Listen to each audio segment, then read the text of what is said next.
Modi ji China में, मुझे लगता है चाइना का नुकसान करने आए थे। पीयूष गोयल जी ने अनाउंस किया कि जो बिगेस्ट हाउसिंग, जो 1 लाख 2 लाख नहीं 10 लाख घर ऑस्ट्रेलिया के अंदर जो चाइना को कॉन्ट्रैक्ट मिलना था, चाइना ये सारी कंस्ट्रक्शन करता था, वो मोदी जी ने खुद ले लिया। $500 बिलियन का ये प्रोजेक्ट है। तो अपने आप को इंडिया मार्केट करता रहा वेस्ट में पिछले कई सालों से कि वो इस रीजन में असर्ट कर सकता है और चाइना की टक्कर पे खड़ा हो सकता है। उसको जीरो कर दिया, पटवारी सिस्टम माइनस कर दिया और हर चीज को वो सिविल ब्यूरोक्रेसी के अंडर लेकर के आगे। That is the basic and main reason for that. जब आपको $500 बिलियन का कॉन्ट्रैक्ट मिलेगा, भारत के वर्कर जाएंगे, क्योंकि आप ऑस्ट्रेलिया के वर्कर लेंगे तो आपकी कॉस्ट पूरा नहीं होगी। तो आपको भारत का वर्कर चाहिए, भारत का ही इंजीनियर चाहिए। भारत के जो प्रोजेक्ट मैनेजर्स हैं वो सारे उड़कर जाएंगे ऑस्ट्रेलिया में, वहाँ पे घर बनाकर देने के लिए ऑस्ट्रेलियन फैमिलीज को। मुझे ये बताएं कि अगर अपना ये टारगेट वो अचीव कर लेते हैं, इंटरनेशनल मार्केट में कहाँ स्टैंड करेंगे, क्या इमेज क्रिएट होगी उनकी? जी, अगर वो टारगेट अचीव कर लेते हैं तो बूस्ट करेंगे। डेवलप जितने भी कंट्रीज़ हैं उनमें उनका नाम आ जाएगा, टॉप ऑफ द लिस्ट हो जाएंगे और कम्पीट करेंगे यूरोप को, अमेरिका को और बाकी कंट्रीज़ को। सुपर पावर बनने की रेस में आगे आ जाएंगे। जी, इसी में भी आगे। इसका मतलब है कि अब हमारे हंड्रेड्स नहीं, थाउजेंड्स नहीं, लाखों वर्कर वो काम करेंगे ऑस्ट्रेलिया में जाकर। हो रहे थे, लोगों में आ जाता है चाइना, आ जाता है पाकिस्तान, आ जाता है कि इंडिया के और अमेरिका के जो ताल्लुकात हैं वो बिगड़ गए हैं, वो खराब हो चुके हैं और इधर बहुत खुशियां मनाई गई पाकिस्तान में, लेकिन बैक एंड पे जो हो रहा था उसका नॉलेज किसी को नहीं था, उसका इल्म किसी और कंट्री को उन्होंने होने ही। जय हिंद दोस्तों, नरेंद्र मोदी एससीओ मीटिंग के लिए डेफिनेटली चाइना गए हुए थे और इस दौरान उन्होंने कमाल ही कर दिया। जो डील ऑस्ट्रेलिया ने चाइना को देनी थी $500 बिलियन की हाउसिंग कंस्ट्रक्शन को लेकर, वो डील अब भारत के हाथ लग चुकी है।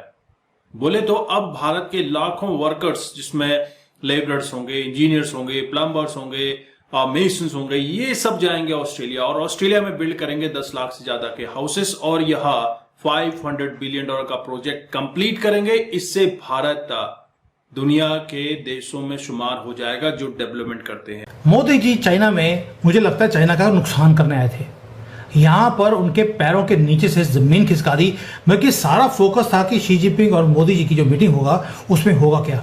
अब मोदी जी ने पूरा बिजनेस चाइना के हाथों से निकाल दिया और ये चाइना में जो बैठे हुए थे तब दुनिया वॉच कर रही थी कि मोदी जी क्या करेंगे चाइना में बैठकर। पीयूष गोयल जी ने अनाउंस किया कि जो बिगेस्ट हाउसिंग, जो 1 लाख 2 लाख नहीं 10 लाख घर ऑस्ट्रेलिया के अंदर जो चाइना को कॉन्ट्रैक्ट मिलना था, चाइना ये सारी कंस्ट्रक्शन करता था, वो मोदी जी ने खुद ले लिया। $500 बिलियन का ये प्रोजेक्ट है। 500 बिलियन का मतलब समझते हैं आप? 500 बिलियन का मतलब है $0.5 ट्रिलियन। ये अपॉर्चुनिटी ऐसी है जो हिस्टोरिक है। चाइना ये बिजनेस लेके जाने वाला था, हम ले गए। दोस्तों, पिछले 10 साल से 15 साल से ऑस्ट्रेलिया मकान बनवा रहा था चाइना से, लेकिन वो स्ट्रगल कर रहे थे।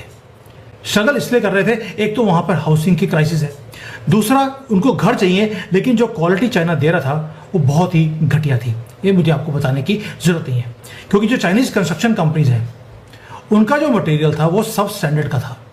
घर हैं वो टूट टूट के नीचे गिर रहे थे, डिफेक्टिव मटेरियल थे, पुअर क्राफ्टमैनशिप था, इंजीनियरिंग जीरो थी, कॉर्नर कटिंग हो रही थी, रिश्वत देकर वो अपना काम करवा रहे थे। ऑस्ट्रेलियंस का दिमाग खराब हो गया कि यार ऐसी क्वालिटी हमें नहीं चाहिए। Now they want quality, reliability और वैल्यू फॉर मनी। इसलिए उन्होंने भारत को चूज किया है। ये सिर्फ एक कंस्ट्रक्शन कॉन्ट्रैक्ट की बात नहीं है, ये भारत की एक पोजीशन को भी दिखाता है कि अब जो नया कंस्ट्रक्शन का सुपर हाउस बनेगा वो हम बनेंगे और चाइना को एक एक कर एक इंडस्ट्री में हम रिप्लेस करते जा रहे हैं। एक तरफ तो ये फोटो है शी जिनपिंग के साथ, दूसरी फोटो ये है जहां पर एक भिखारी उनके सामने खड़ा है भीख मांगने के लिए, और तीसरा ये है कि पीयूष गोयल जी ने सारा कुछ छीन लिया चाइना के मुंह से। अब आप सोच के देखिए इसका मतलब क्या है। जब आपको $500 बिलियन का कॉन्ट्रैक्ट मिलेगा, भारत के वर्कर जाएंगे, क्योंकि आप ऑस्ट्रेलिया के वर्कर लेंगे तो आपकी कॉस्ट पूरा नहीं होगी। तो आपको भारत का वर्कर चाहिए, भारत का ही इंजीनियर चाहिए। भारत के जो प्रोजेक्ट मैनेजर्स हैं वो सारे उड़कर जाएंगे ऑस्ट्रेलिया में, वहाँ पे घर बनाकर देने के लिए ऑस्ट्रेलियन फैमिलीज को। ये उन्होंने बैन कर दिया है, कोई भी अगर ये मटेरियल चाइना से बन के आएगा वो अलाउ नहीं करेंगे। ऑस्ट्रेलिया ने हमें चूज को किया जब उन्होंने देखा कि आवास योजना में हमने करोड़ों घर बना के दे दिए पिछले कुछ सालों में, तो नाउ ऑस्ट्रेलिया से कि आपके पास तो एक ट्रैक रिकॉर्ड है, घर भी अच्छे हैं, तो आप ये वाला काम हमें भी बना के दीजिए। तो ये जो नंबर्स हैं 1 मिलियन हाउसेज यानी कि 10 लाख घर, वो भी ऑस्ट्रेलियंस के लिए। ये कोई वो नहीं है एक एक दो कमरे के बेडरूम है। मैंने ऑस्ट्रेलिया में जाकर देखा है उनके रियल एस्टेट के हाउसेज होते हैं, तो मज़ा आता है। इसका मतलब है कि अब हमारे हंड्रेड्स नहीं, थाउजेंड्स नहीं, लाखों वर्कर वो काम करेंगे ऑस्ट्रेलिया में जाकर। बिलियंस ऑफ डॉलर्स की फॉरेन एक्सचेंज वो भारत में आएगी, $500 बिलियन एक प्रोजेक्ट में। और दूसरा, जो इंटरनेशनल मार्केट के अंदर हमारी क्रेडिबिलिटी जो है वो प्रूव होगी। एक रिपल इफेक्ट होता है हर चीज़ का, एंड दैट मीन्स जो ऑस्ट्रेलिया है उन्होंने भारत को चूज कर एक मैसेज दे दिया दुनिया को कि चाइना के पास जंगल में मत फंसना, ये भारत ठीक है। यानी कि उन्होंने डिफेक्टिव चाइनीज मटेरियल का भाटा फोड़ दिया। अब जितने भी बड़े बड़े प्रोजेक्ट्स हैं दुनिया में, वो कहेंगे यार चाइनीज प्रोजेक्ट मैनेजर नहीं चाहिए, इनका मटेरियल नहीं चाहिए, इनकी कंपनियां नहीं चाहिए, क्योंकि इनकी जो वर्कमैनशिप है वो घटिया होती है।